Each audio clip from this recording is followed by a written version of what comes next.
Naglabasan na naman yung mga pabida, inggiterang mga etsyusera.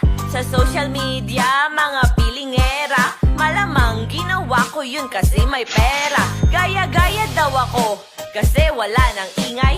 Hoy mga basher, teka maghinay-hinay. Ba't di ka na lang kaya magnilay-nilay? Kesa pula ka ng puna sa aking magarang buhay. Mabenta si Diwata, galing niya to be honest. Kaya ako na-inspira na magtayo ng pares. Hindi ibig sabihin nun kalaban sa negosyo. Gusto ko lang tumulong dumami magkatrabaho. Grabe na ang paninira sa'kin, very nice. Tatapatan ko lang yan ng aking unli rice. Unli sabaw, my God, sarap sa feeling. Bukod pa dun 100 pesos lang may unli swimming.